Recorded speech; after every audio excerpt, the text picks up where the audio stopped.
Nama saya Pendeta Yosua Muhammad Yasin ya. Saya berasal dari Bogor, dari Sunda ya. Daerah Bogor itu kota kelahiran saya, bahkan saya dibesarkan di lingkungan yang namanya lingkungan pondok pesantren. 6 tahun itu saya sudah dimasukkan Madrasah Ibtidaiyah. Madrasah Ibtidaiyah tamat saya masuk Sanawiyah. Sanawiyah tamat saya masuk Aliyah. Aliyah tamat saya masuk YIN Jakarta. Saya kuliah ngambil Fakultas Dakwah Usuluddin. Tujuan saya hanya satu pada saat itu, hanya ingin menjadi seorang dai yang luar biasa. Tapi ketika saya belajar pemahaman tentang Al-Quran yang jumlahnya 6.666 ayat, ketika saya belajar di kampus ada satu Al-Quran mengatakan, ini saya pelajaran di masjid. Sudah bagusnya tadi Pak. Ya, ini saya, ya nanti kita jelaskan. Saya pelayanan di pesantren sama di masjid, saudara. Saya menyampaikan kabar Injil ke masjid dan ke pesantren. Haleluya. Kalau mau resiko mati ini dia. Kenapa? Karena saya bilang sama pribadi saya nggak takut mati buat Kristus. Amin. Amin. Saya nggak mau takut mati buat Kristus nih. Ya, saya pelayanan di pondok-pondok pesantren dan juga di masjid-masjid. A few moments later. Sekali lagi, saya sebagai hamba Tuhan mengucapkan selamat Hari Idul Fitri buat saudara-saudara Muslim yang menjalankan ibadah puasa selama 1 bulan. Dan besok mereka merayakan hari kemenangan, yaitu Hari Idul Fitri. Mohon maaf lahir dan batin. Kalau memang dalam saya menyampaikan firman Tuhan setiap saat ada perkataan, ada hal-hal yang tidak menyenangkan didengar, mohon maaf sebagai manusia biasa, itu tidak terluput dari salah dan dosa. Dan kita sebagai ciptaan Tuhan harus saling memaafkan satu dengan yang lain. Ciutnya Li.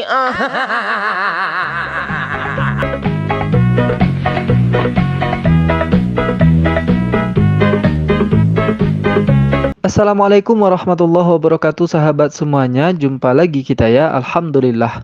Alhamdulillahirabbil alamin. Segala puji bagi Allah Tuhan semesta alam. Tiada Tuhan selain Allah. Allah lah satu-satunya Tuhan. Tuhan yang tiada duanya, duanya saja tidak ada, apalagi tiga.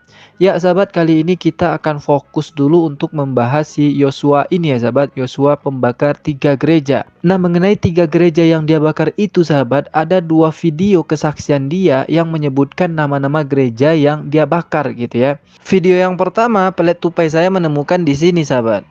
Itu saya dulu tahun 1999 ingin mengislamkan beberapa pendeta. Saya dulu ingin mengislamkan beberapa pendeta. Nah, tapi karena rencana Tuhan itu luar biasa.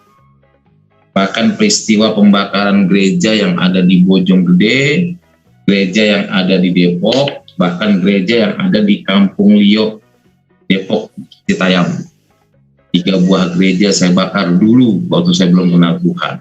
Nah, itu ya, itu video pertama. Ini saya dapatkan di channelnya Bang Zulfikar ya sahabat. Dengan judul Pendeta Yosua M. Yasin menunjukkan cara memurtadkan umat Islam. Ini sudah ditonton sebanyak 3.775 kali dan ini ditayangkan pada tanggal 24 Maret 2022 tahun lalu sahabat. Nah, ini video pertama. Nah, pada video yang kedua sahabat, saya menemukan lagi video Yosua Yasin ini. Dia berkesaksian juga ini di channel Media Injil Online. Dan ini lebih awal ya, lebih dulu diupload, yaitu pada tahun berapa ini? 3 tahun yang lalu, berarti pada tahun 2020 ya sahabat. Nah, berikut kita tampilkan pengakuannya. Setelah itu nanti kita akan komentari kejanggalan yang ada dalam videonya itu. Yang orang bilang lu pendeta edan katanya. Tapi saya bilang bagi saya nggak ada yang edan, betul. Kenapa? Karena mereka perlu yang namanya keselamatan, bukan? Mereka perlu yang namanya Injil. Bukan hanya di gereja tapi di masjid juga perlu Injil. Betul. Ya kan?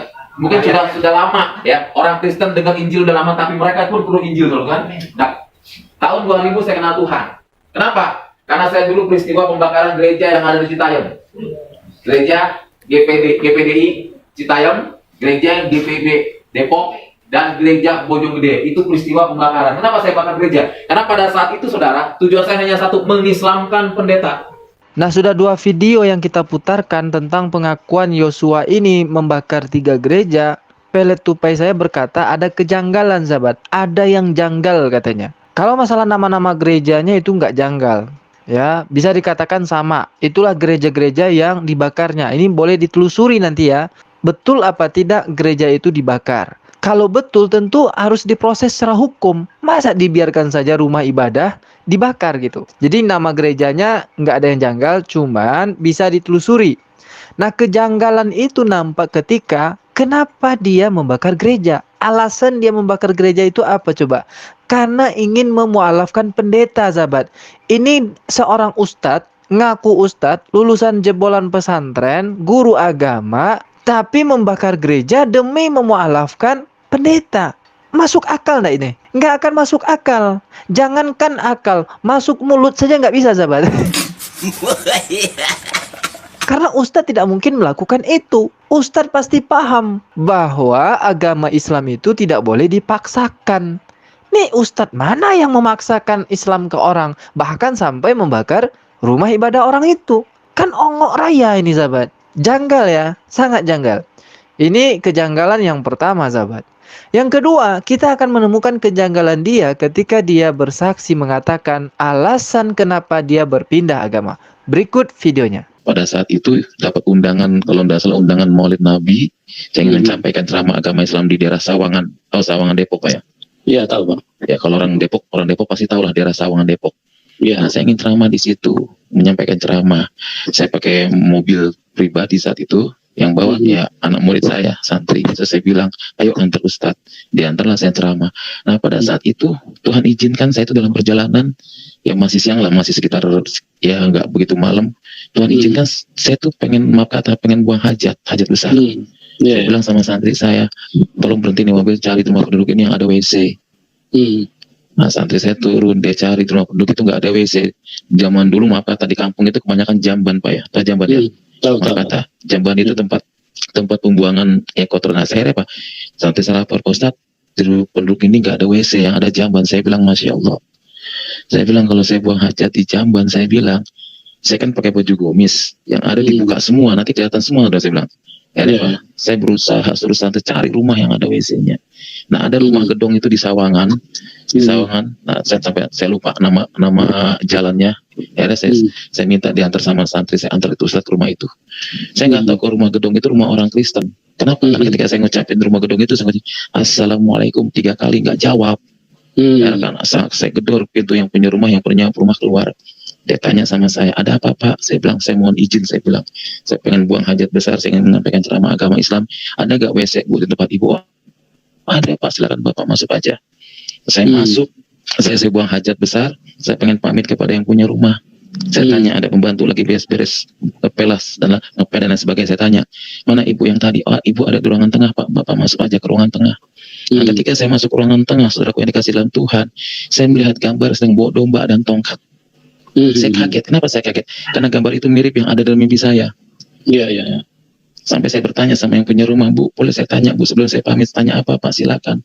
Ini gambar siapa yang sedang bawa domba dan tongkat? Apa ini foto saudara Ibu? Yang punya rumah, maaf Pak, ini bukan saudara saya, tapi ini Tuhan saya, Tuhan Yesus. Saya dengar nama Tuhan Yesus, saya benci Pak. Lalu kata saya, Bu, kenapa Ibu nggak bilang kalau Ibu orang Kristen?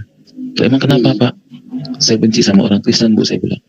Dan Ibu itu rangkul saya, Pak, Tuhan berkati Bapak, Tuhan pakai Bapak katanya. Loh, saya bingung pakai apanya, kan istilah pakai kan bingung.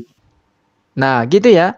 Awalnya dia mau buang hajat tapi nggak menemukan WC atau toilet di jalan, dan akhirnya dia mencari rumah yang ada WC-nya, dan bertemulah dia dengan rumah orangnya Kristen gitu, sahabat. Lalu di rumah itu dia menemukan sebuah foto, ada gambar yang sedang mengembala domba, dan dia tanya, ini foto siapa? Lalu dijawab sama orang punya rumah, perempuan ya sahabat, ibu-ibu katanya tadi ya, itu adalah foto Tuhan kami, Tuhan Yesus. Dan dia kaget, langsung berkata seperti ini, saya benci dengan Yesus Bu. Nih ustadz mana? Nih ustadz mana yang bertamu ke rumah orang, lalu melihat gambar Tuhan orang gitu ya, dia langsung katakan, saya benci dengan Tuhan Yesus. Ustadz mana coba sahabat? Ya anggap sajalah benar ceritanya itu dulu ya. Kemudian mendengar dia mengatakan benci Yesus itu, ibu yang punya rumah yang Kristen ini katanya ya, langsung merangkulnya dan berkata Tuhan telah memakai Bapak gitu ya. Nah, kata-kata merangkul inilah yang menjadi kata kunci bagi pelet tupai saya untuk menelusuri lebih lanjut sahabat. Seperti apakah rangkulan itu? Kan bisa jadi nanti rangkulan itu yang menyebabkan dia murtad. Iya kan? Bukan karena dia melihat gambar Yesus atau mimpi atau apa, kan dia juga mimpi katanya ya. Bisa saja rangkulan inilah yang menyebabkan dia murtad. Dan benar saja sahabat, ternyata rangkulan ini maksudnya adalah seperti yang berikut ini. A few moments later. Nah, ketika saya datang buang air di situ bertemu dengan orang Kristen, sempat saya menolak untuk dipeluk. Nah, sebagai orang Islam luar biasa, masa orang itu memeluk kita tolak? Nah, sebagai orang Islam luar biasa, masa orang itu memeluk kita tolak? Kita tolak. Sempat saya menolak, sempat dipegang dada saya. Nah, sebagai orang Islam luar biasa, masa orang itu memeluk kita tolak? Nah, dipeluk ternyata sahabat. Ustadz buang hajat di rumah orangnya Kristen, ibu-ibu gitu ya. Lalu melihat foto Yesus, dia bilang dia benci Yesus, lalu dipeluk oleh ibu itu. Dan katanya, masa orang Islam yang baik itu ketika dipeluk orang kita nolak katanya. Astagfirullah. Ini ngakak kali nih sahabat. Orang Islam yang baik katanya, masa dipeluk sama ibu-ibu yang bukan mahram kita tolak? Kan nampak kali ya. Ini ustadz apa preman pasar? Preman pasar saja ketika dia berjumpa dengan wanita yang bukan mahramnya, pasti nggak mau main peluk begitu saja, ya kan? Ini ustadz sahabat. Dan katanya itu baik, itu benar. Masa kita nolak katanya? Kan ongok raya namanya itu. Nah, pelet tupai saya menafsirkan ini sebetulnya yang menyebabkan si Yosua ini murtad sahabat. Karena kena pelukan maut ya. Yang kemudian cerita itu dibungkus dengan dia bermimpi lah. Tuhan menemukan dia lah. Oke lah sahabat semuanya. Jadi pelet tupai kita sudah menemukan apa alasan Yosua Yasin ini murtad ya sahabat. Ternyata karena pelukan maut ya. Dan bisa jadi yang meluk itu adalah janda juga. Iya kan? Karena kalau ada suaminya nggak mungkin dia main peluk saja sahabat. Ya nggak mungkin. Nah saya curiganya ini adalah janda juga gitu. Kawan-kawanku, zaman yang serba canggih sekarang, orang bisa ngomong apa saja di media elektronik, apalagi di YouTube ini, maka tugas kita lah yang harus mampu memfilter, menyaring informasi itu. Ini benar apa tidak? Harus disandingkan ya, video yang satu dengan video yang lain. Jangan dengan satu video kita langsung percaya. Sandingkan dulu ceritanya yang di sini dengan ceritanya yang di sana gitu. Oke lah sahabat semuanya, jadi bisa dipahami ya. Sampai jumpa di video Yosua Yasin berikutnya. Assalamualaikum warahmatullahi wabarakatuh.